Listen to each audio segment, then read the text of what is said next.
Betting apps online గేమ్స్తో కూడా ఎంతోమంది జీవితాలు చిన్నాభిన్నం అయిపోతున్నాయి. బెట్టింగ్ యాప్స్కు పడిపోయి లక్షల రూపాయలు కూడా అప్పులు చేసి మొత్తం ప్రాణాలే కోల్పోతున్నటువంటి పరిస్థితి కనిపిస్తుంది. ఇటీవల కూడా మనం చూస్తున్నాం బెట్టింగ్ యాప్స్ ప్రమోటర్ని శిక్షించాలి, వారిపై కేసులు నమోదు చేయాలని కూడా రాష్ట్రం వ్యాప్తంగా కూడా ఒక ఉద్యమంలో అయితే కొనసాగుతుంది. బిగ్ టీవీ కూడా అందుకు తోడుగా బెట్టింగ్ యాప్ బాధితులు ఆ ప్రాణాలు కోల్పోయినటువంటి కుటుంబాల వద్దకు కూడా వెళ్ళి తెలుసుకుంటుంది. ఇదే రీతిలో మనం చూస్తున్నాం చౌటుప్పల్లో గతంలో చూసినట్లయితే ఆన్లైన్ గేమ్ ఆడినటువంటి ఎవరైతే ఆ రాజేశ్వరి ఉందో ఆ భర్త లారీ డ్రైవర్గా పనిచేస్తారు. లారీ డ్రైవర్గా వెళ్ళి 15 రోజులకు ఒకసారి డ్యూటీకి వెళ్ళి వస్తుంటారు. వచ్చినటువంటి డబ్బులని భార్యకే ఇస్తుంటారు. అదేవిధంగా భర్తకు తెలియకుండా కూడా రాజేశ్వరి మొత్తం బంధువుల వద్ద బయట స్నేహితుల వద్ద కూడా దాదాపు 20 లక్షల వరకు కూడా అప్పు చేసి ఆన్లైన్ గేమ్లో పోగొట్టుకున్నటువంటి పరిస్థితి కనిపిస్తుంది. చివరికి అప్పుల వాళ్ళంతా కూడా ఇంటి వద్దకు వచ్చి ధర్నా చేయడం, గోల చేయడంతో కూడా తట్టుకోలేక ఇద్దరు కుమారులు చూస్తున్నాం. ఎంతో అల్లారు ముద్దురుగా ఉన్నటువంటి ఇద్దరు కుమారులోని ఆ ఇంటి ఆవరణలో ఉన్నటువంటి సంపులో పడేసి కూడా ఆ తల్లి కూడా అదే సంపులో పడి ముగ్గురు కూడా అక్కడ జల సమాధి అయినటువంటి పరిస్థితి కనిపిస్తుంది. ఆ తండ్రి కన్నీరు మున్నీరుగా విలపిస్తున్నటువంటి పరిస్థితి కనిపిస్తుంది. ఎందుకంటే రెక్కాడితే కానీ డొక్కాడైన ఒక కుటుంబం లారీ డ్రైవర్గా జీవనం గడుపుతూ కూడా ఇద్దరు పిల్లల్ని కూడా జీవనం గడుపుకుంటూ కూడా బ్రతుకు తెరువు కోసం లారీ డ్రైవర్గా వెళ్ళి 15 రోజులకోసారి ఇట్లా డ్యూటీకి వెళ్ళి వస్తుంటారు. కానీ ఆన్లైన్ గేమ్ కూడా ఆమె చూసినట్లయితే డిగ్రీ కూడా పూర్తి చేసింది. తను చదువుకోలేనటువంటి వ్యక్తి, భార్య మాత్రం చాలా చదువుకుంది, తెలివి కల వ్యక్తి కూడా ఈ విధంగా ఆన్లైన్ గేమ్ కూడా ఎడిక్ట్ అయి కూడా మొత్తం ఆ డబ్బులు కోల్పోయినటువంటి పరిస్థితి కనిపిస్తుంది. మొత్తం ఇద్దరు కుమారులను కూడా ఆ సంపులో పడవేసి కూడా ఆ తల్లి కూడా సంపులోనే దుక్కి చనిపోయినటువంటి పరిస్థితి కనిపిస్తుంది. మొత్తం ఇంకా మర్చిపోలేకపోతున్నారు. ఒక్కరే ఉంటున్నారు, ఒంటరిగా ఉంటున్నారు. మళ్ళీ అదే లారీ డ్రైవర్గా ఆ జీవనం గడుపుతూ ఉన్నారు. కానీ ఇప్పుడు ఇంటి వద్దకు వచ్చినట్లయితే ఎవరూ లేనటువంటి పరిస్థితి కనిపిస్తుంది. తన ఇద్దరు కుమారులు కానీ భార్య కానీ కంటికి రెప్పలా చూసుకుంటున్నటువంటి కుమారులు భార్య కానీ ఎవ్వరూ లేకపోవడంతో మళ్ళీ దిక్కులేని స్థితిలో కూడా ఇప్పటికైతున్నారు. ఇంకా ఈ విధంగా తమ కుటుంబానికి జరిగినటువంటి అన్యాయం మరి ఏ కుటుంబానికి కూడా రావద్దని కూడా ఆ కన్నీరు మున్నీరు అవుతున్నటువంటి పరిస్థితి కనిపిస్తుంది. ఏంటి మల్లేష్, పిల్లలు చూసినట్లయితే ఎంతో అల్లారు ముద్దుగా ఉన్నారు. అసలు ఏం జరిగింది? అదే ఆన్లైన్ గేమ్లోనే అయ్యింది సార్. ఇట్లా ఆన్లైన్ గేమ్ ఆడి చూసి ముగ్గురు చచ్చిపోయారు సార్. మా భార్య ఆన్లైన్ గేమ్ అప్లో వచ్చి ఇజ్జత్ చేసాం వల్ల సంపులేసి చనిపోయింది సార్. ఇద్దరు పిల్లలు, ఆమె, ముగ్గురు చనిపోయారు సార్. నువ్వేం పని చేస్తావు? నేను లారీ డ్రైవర్ చేస్తా సార్. నీకు ఈ విషయం తెలియదా అమ్మ ఇట్లా ఆన్లైన్ గేమ్స్ ఆడుతుంది? తెలియదు సార్ ఆన్లైన్ గేమ్ ఆడి. డబ్బులు ఎక్కడ వచ్చేది అమ్మకు? డబ్బులు ఎలా వచ్చేది? డబ్బులు ఇక నేనే ఇచ్చేది సార్, నేను ఇచ్చేది. నీ దగ్గర అన్ని డబ్బులు ఎక్కడ? లక్షలు అది ప్లాట్ అమ్మి కట్టుకున్నాం సార్. అప్పు తీర్చుకోవడానికి ప్లాట్ అమ్మి కట్టుకున్నా. కానీ ముందడుగా ఈమెకు ఆన్లైన్ గేమ్ ఆడడానికి డబ్బులు ఎక్కడి నుంచి వచ్చినాయి? బయట తెచ్చుకుంది సార్, బయట తెచ్చుకుంది. వాళ్ళు వీళ్ళు ఇచ్చారు, అట్లయింది సార్. మీ తమ్ముని వద్ద కూడా తీసుకు? మా తమ్ముడే ఏరే కాడ ఇప్పించిండు 5 లక్షలు. ఆడ వచ్చి ఇంటికాడ ఇజ్జత్ తీస్తేనే ఇట్లా అయిపోయింది. ఎంత వడ్డీ? 5 రూపాయల వడ్డీకి ఇప్పించినాడు సార్. ఎప్పటి నుంచి ఇట్లా ఆడుతున్నారు? ఆడబట్టి 2 సార్లు కట్టినాం సార్. మేము 2 సార్లు కట్టినాం. మాకు కూడా తెలియదు. మా బామ్మార్దులు కట్టి నాకు చెప్పారు, ఇట్లా చేస్తుంది బావా చెల్లె, నీకు ఎరికేనా అంటే నాకు తెలియదు సార్, నేను డ్యూటీ పోతుంది, 15 రోజులకు ఒకసారి ఇంటికి వస్తుంది, మనం ఏం చూస్తాం సార్. వాళ్ళు చెప్పిన దాకా మాకు తెలియదు. 3 సార్లు కట్టినాం. ఎంత కట్టిండ్రు? కట్టినప్పుడు అలా 6 లక్షలు 5 లక్షలు కట్టి ఆడొద్దా అని చెప్పినాం. ఫోన్ కూడా గుంజుకున్నాం. మంచిగానే ఉంది, 3 నెలలు మంచిగానే ఉంది. మళ్ళీ ఫోన్ ఇచ్చినాం, మళ్ళీ స్టార్ట్ చేసింది. ఇంతైనా మళ్ళీ ఆడింది. చెప్పలే మాకు. చెప్పక పలానా కాడ తెచ్చుకున్నా అని చెప్తే మేము ఏదో ఒకటి చేయదు, వీళ్ళు అమ్మి కట్టుకుందు. చెప్పకనే ఇంత. కానీ ఆ రోజు ఏం జరిగింది? ఇంటి వద్ద అప్పులోళ్ళు వచ్చిండ్రా? అసలు చనిపోయే ముందు రోజు ఏం జరిగింది? ఆ రోజు అప్పులోళ్ళు వచ్చిర్రు సార్. సాయంత్రం నేను డ్యూటీకి వెళ్ళిపోదామని టిఫిన్ ఇట్లా అన్నీ పెట్టుకున్నా. ఆ రోజు ఏం లేదు. సాయంత్రం వచ్చిర్రు వాళ్ళు. నేను మా తమ్ముడు నాకు ఫోన్ చేసిండు, నేను కడతా తీరా అని చెప్పిన. వాళ్ళని తీసుకొచ్చిండు, అప్పులోళ్ళని తీసుకొచ్చి ఇంటి మీద లోలు 3 వచ్చిర్రు సార్. మా తమ్ముడు, 2 అప్పులోళ్ళు వచ్చి ఇజ్జత్ తీసిర్రు మా భార్యని. లంజలు అమ్మడని తిట్టిరు, పైసలు కట్టు లేకపోతే వాడదా ఇంటికాడ ఊకొని ఇజ్జత్ తీస్తే చనిపోయింది సార్. ఇద్దరు పిల్లలు కూడా చూస్తున్నావు, ఎంతో ముద్దుగా ఉన్నటువంటి 2 పిల్లలు ఆమె చంపేసారు సార్. అప్పులు ఇచ్చి. నీకు చెప్పినా కానీ ఏదో లారీ డ్రైవరో మళ్ళీ ప్లాటమ్మో ఏదో విధంగా అప్పు తీర్పుదు.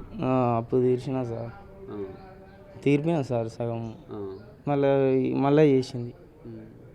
అట్లయింది. ఏంది మొత్తం కూడా మొత్తం చాలామంది మీ కుటుంబమే కాదు అన్ని కుటుంబాలు కూడా ఇట్లా బలైపోతున్నారు.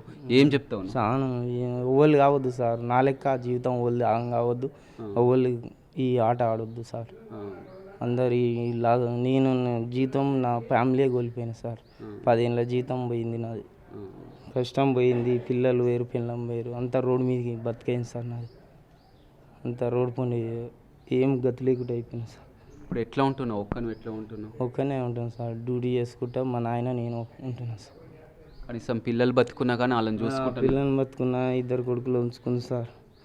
చచ్చే అవసరమే లేదు సార్. ఆమె ఇంత భూమి ఉంది, ఇంత ఇల్లు ఉంది, అమ్మి కడదు సార్. చెప్పకనే అంత ఆగం చేసి అంత ఆగం చేసుకుంది సార్.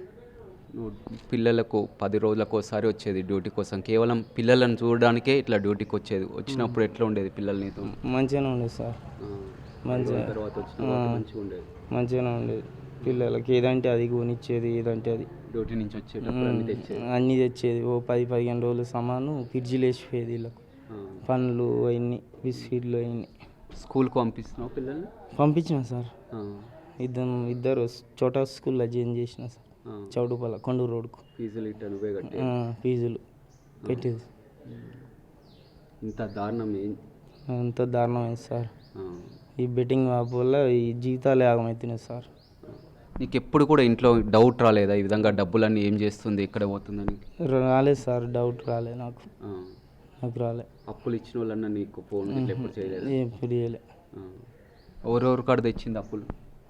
మా బయట తెచ్చింది, బయట వేరే వాళ్ళ కాడ. ఎంత వడ్డీకి? ఇక కొంత మా బామ్మర్దులు లాస్ అయితే వాళ్ళు 5 లక్షలు ఇచ్చారు.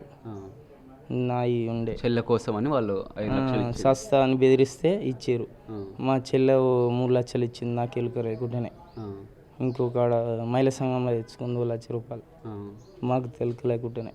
ఇవన్నీ ఏం చేసింది డబ్బులన్నీ? ఇలానే బెట్టింగ్ యాప్లనే సార్. ఇలానే చూస్తే పెట్టినప్పుడల్లా 50,000 1,00,000 రూపాయలు పెట్టి ఆడింది.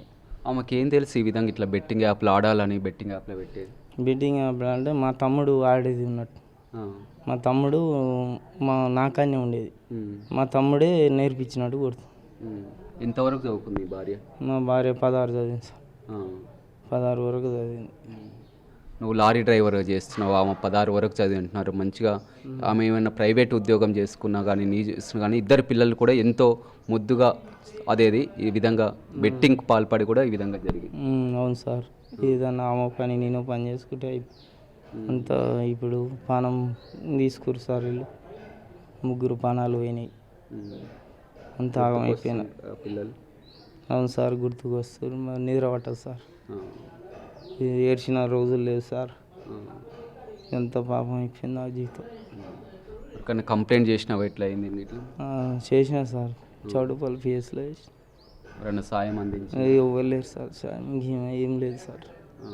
ఎవ్వరు ఏమి ఇవ్వలేదు, ఎవ్వరు చేయలేదు సార్, సాయం ఏం లేదు సార్. ఏం చెప్తావు? ఎందుకంటే ఇప్పుడు మనం ఇటీవల నువ్వు చూస్తున్నావు బెట్టింగ్ యాప్ ప్రమోటర్స్ ఎవరైతే ఉన్నారో వారందరినీ కూడా అరెస్ట్ చేయాలని పెద్ద ఎత్తున డిమాండ్ వస్తుంది కదా, నువ్వేం చెప్తావు? అరెస్ట్ చేయాలి సార్, లంజావుడికి పట్టుకొచ్చి అరెస్ట్ చేయండి సార్. బెట్టింగ్ యాప్ లేకుండానే చేయాలి సార్. ఈ కుటుంబాలే నాశనం, నా జీవితం లెక్క జీవితం ఆగం కావద్దు సార్. ఇట్లా నా కుటుంబం ఆగమైంది సార్, నా కుటుంబం ఆగమయ్యి రోడ్డు పాలైనా. నేను కష్టం చేసి లారీ వేసి సంపాదించుకుంటున్నాను, నిద్ర లేక తిండి లేక తోలి సంపాదిస్తాను సార్. డ్యూటీ చేస్తే టిప్పుకు 10,000 ఇచ్చేది సార్. రాజమండ్రి వేస్తే టిప్పు 5-6 రోజులు పెట్టేది సార్. పిల్లలు మంచిగా ఉండాలని 2 డ్యూటీలు చేసేది. నెలకు 50,000 చేసుకునేది సార్ డ్యూటీ. అంత పిల్లల కోసం భార్య కోసం అని నా వాళ్ళు కష్టపడి చేస్తే ఇట్లా అయిపోయింది సార్ జీవితం. రోడ్డు మీద అయిపోయింది సార్ బతుకు. ఎన్నో కుటుంబాలు కూడా ఇట్లా అవుతున్నాయి బెట్టింగ్. నా కుటుంబాలే నాశనం అవుతున్నాయి సార్. జీవితాలు వాళ్ళని ఏం చేయలేకపోతున్నారు, ఏం చేయలేకపోతుంది గవర్నమెంట్, ఏం చేయలేకపోతుంది సార్. వారిని పట్టుకొని అరెస్ట్ చేయాలంటావు. పట్టుకొని అరెస్ట్ చేయాలి సార్, అది బ్యాన్ చేయాలి సార్. ఆన్లైన్ గేమ్ లేకుంటేనే వేయాలి.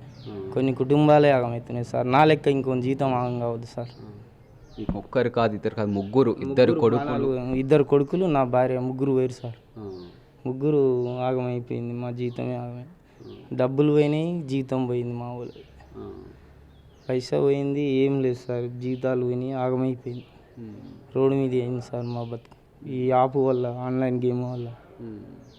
దాన్ని బ్లాన్ చేసేయాలి, లేకుంటేనే చేయాలి సార్ గవర్నమెంట్కు చెప్పి. ఇట్లా మొత్తం మహిళా సంఘాల దగ్గర తెచ్చింది, బయట వెళ్ళే కాడ వడ్డీలకు తీసుకొని వచ్చి వడ్డీలకు తెచ్చుకొని వచ్చి ఇట్లా ఆట ఆడి అట్లా పానం మీద చేసుకుంది. ఎన్ని లక్షల వరకు పోగొట్టుకుంది? పోయినాయి సార్, 20 దాకా దింకుంది. 20 లక్షల దాకా పోయినాయి. ఏదో ప్రాణాలు తీసుకోకుండా చెప్పినా కానీ ఇట్లనే నువ్వు డ్యూటీ చేసే ప్లాట్ అమ్మో కూడా తీర్పుదు. తీర్పు సార్, ఆల్రౌండ్ తీర్పినాం సార్. ఒకటి సగం తీర్పినాం, మళ్ళీ ఇట్లా చేసింది. ఒకసారి ఇది అయినాక కూడా మళ్ళీ ఆట మళ్ళీ ఇట్లనే ఆడుతుంది. ఇట్లనే ఆడింది, మాకు చెయ్యను అది దాని కాలు మొక్కింది. మళ్ళా మూడోసారి ఇట్లా చేసుకుంది సార్. ఆమె దగ్గర నుంచి మీరు ఫోన్ తీసుకోలేకపోయారా? ఫోన్ తీసుకున్నాం సార్, ఫోన్ తీసుకున్నాం, మళ్ళీ పెట్టుకున్నాం, మళ్ళీ ఇచ్చినాం. నేను ఆడని చేయను అన్నది. వాళ్ళ అన్నదమ్ములు కూడా తిట్టిరు, నీకు అవసరమా అని కూడా అన్నారు. వాళ్ళు కూడా సాయం చేసిరు, కట్టిరు డబ్బులు కూడా. నువ్వేమో డ్యూటీకి పోయేది, ఆమెమో ఇంటికాడనే ఉండేది సార్. ఇంటికానే ఉండేది, ఇంట్లోనే ఉండేది, ఏం పని గిట్ట ఏం పోయేది.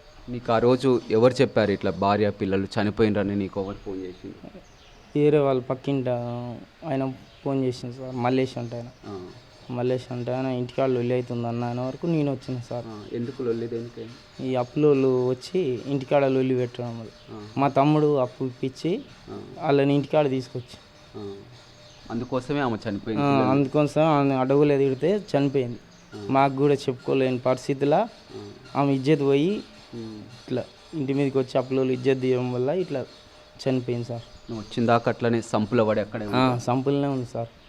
నేనే తీసిన వచ్చి, మేమే తీసినాం. మేము లొల్లి పెడితే పక్కింటి వాళ్ళు అందరూ ఊరికొచ్చి తీసి అప్పుడు గవర్నమెంట్ హాస్పిటల్కు పోయేవారికే ఎవ్వరు లేరు సార్, పానాలతోటి ఎవ్వరు లేరు. నువ్వేమైనా చదువుకున్నావా? నేనేం చదవలేదు సార్. మీ భార్య?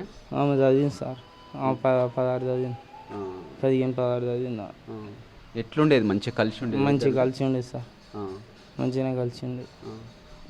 ఈమెకి ఎప్పటి నుంచి అలవాటు ఈ గేమ్? ఇంతకుముందు ఎట్లుండేది పెళ్ళి అయినప్పుడు? తర్వాత ఇప్పుడు మంచిగానే ఉండదు సార్. ఇప్పుడు ఈ మధ్యనే ఇక ఫస్ట్ ఏం లేకుండా సారు